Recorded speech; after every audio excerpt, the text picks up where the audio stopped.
شادی کے بعد پہلی بار میں کھانا بنا رہی تھی۔ وہ کچن میں میرے پاس آئے، مجھے شرارت کرتے ہوئے چٹکی کاٹی۔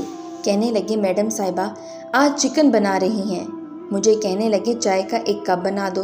میں چائے بنانے لگی، ان سے باتیں کر رہی تھی کہ نمک چائے میں ڈال دی اور شوگر چینی چکن میں۔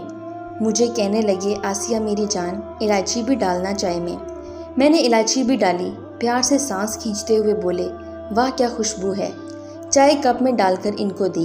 میری طرف دیکھتے ہوئے آنکھوں میں آنکھیں ڈالے مجھے ایک بوسہ کیا، پھر چائے کا ایک گھونٹ بھرا اور پھر میرے سرتاج کی چائے کہاں خود کہاں۔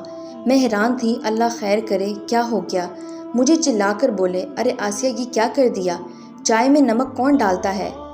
میں نے گھونٹ بھرا، ستیہ ناس ہو، نمک ڈال دیا چائے میں۔ میں مسکرائی، سوری بولا۔ کہنے لگے آسیہ چھوڑو یار، مجھے ایک لیگ پیس نکال کر دو۔ میں نے جلدی سے پلیٹ میں لیگ پیس ڈال کر دیا۔ انہوں نے تھوڑا سا کھایا، چلانے لگے ارے آسیہ یہ کیا کر دیا، چکن میٹھا کیوں ہے۔ میں حیران، دیکھا بیڑا غرق، اس میں شوگر ڈال دی۔ میری طرف دیکھ کر زور زور سے ہنسنے لگے۔ آسیہ پاگل ہو گئی ہو کیا، مہمان آ رہے تھے، گھر ان کے لیے کھانا بنا رہی تھی۔ جلدی سے کہنے لگی اچھا ایسا کرو میں ہوٹل سے چکن لے آتا ہوں، کسی کو بتانا نہیں، یہ پھینک دو۔ مجھے ان کی اس محبت سے محبت ہو گئی تھی۔ آج میرے بھائی کی شادی تھی، ان کو تنخواہ نہ ملی تھی۔ میں منہ لٹکائے بیٹھی تھی، مجھے شاپنگ کرنی ہے۔ کہنے لگے آسیہ میرے پاس پیسے نہیں ہیں، عید والے کپڑوں پر گزارا کرو۔ میں نہ چاہتے ہوئے بھی رونے لگی۔ وہ کھانا کھا رہے تھے، میرے پاس بیٹھ کر میری طرف دیکھ کر بولے اس میں رونے والی کیا بات ہے۔ میں نے آنسو صاف کیے، کچھ نہیں آپ کھانا کھائیں۔ مجھے اچھا لگا، وہ کھانا چھوڑ کر مجھ سے شرارتیں کرنے لگے۔ میں ناراض تھی، رات گزر گئی۔ دوسرے دن 12 بجے گھر آئے، مجھے کہنے لگے چلو شاپنگ کر لو میرے ساتھ، چلو بازار۔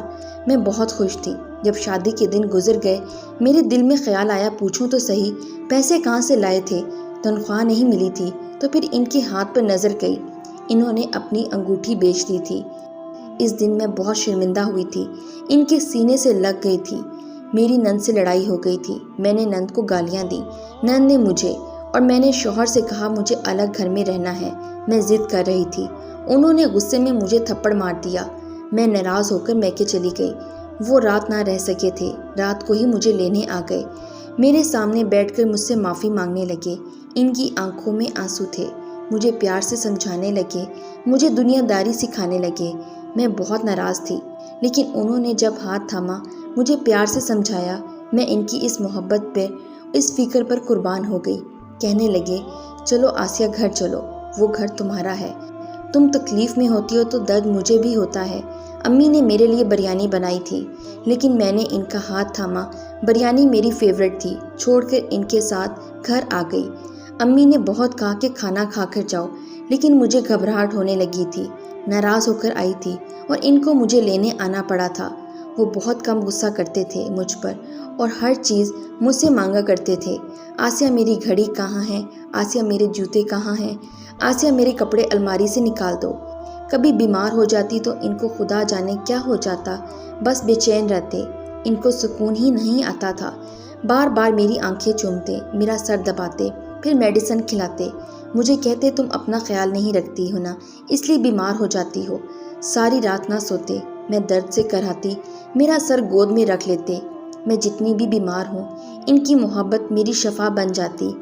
اللہ نے جب ہم کو بیٹا عطا کیا، مجھے بالکل بھی گھر کے کام نہیں کرنے دیتے تھے۔ صبح اٹھ کر جھاڑو دیتے، ناشتہ بناتے، پھر مجھے جوس بنا کر دیتے، میرا بہت خیال رکھتے۔ میں مسکراتی، آپ تو بہت اچھے سے گھر سنبھال لیتے ہیں۔ وہ میری آنکھوں میں دیکھ کر شرارت کرتے ہوئے کہتے ہاں ہاں مفت کا نوکر جو ملا ہوا ہوں۔ مجھے یاد ہے مجھے اٹیک ہوا تھا، میں بہت بیمار تھی، 1 سال پہلے کی بات ہے۔ میرے پاس بیٹھ کر بہت رو رہے تھے، میرا ہاتھ اپنے سینے سے لگا کر کہنے لگے آسیہ میں مر جاؤں گا اگر تم کو کچھ ہوا تو۔ آسیہ دیکھو نا، میں اپنی سانسیں قربان کر دوں گا تم پہ۔ میرا چہرہ اپنے ہاتھوں میں بھر کر رونے لگے، مجھے دغا نہ دینا۔ آسیہ میں ان کی طرف دیکھ کر مسکرائی۔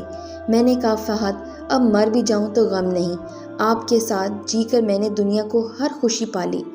وہ جیسے تڑپ سے گئے ہوں۔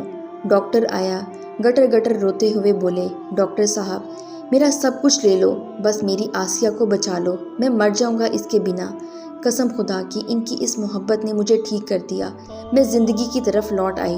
ڈاکٹر کہتے ہیں میں آئل والا کھانا نہ کھاؤں، فروٹ وغیرہ کھاؤں۔ ہر روز مجھے جوس بنا کر دیتے ہیں، پھر سیب کاٹ کر پلیٹ میں ڈال دیتے ہیں۔ مجھ سے باتیں کرتے ہوئے کہتے ہیں آسیہ میں دعا کرتا ہوں مجھے تم سے پہلے موت آ جائے، ہمارا بچھڑنا مجھے مار دے گا۔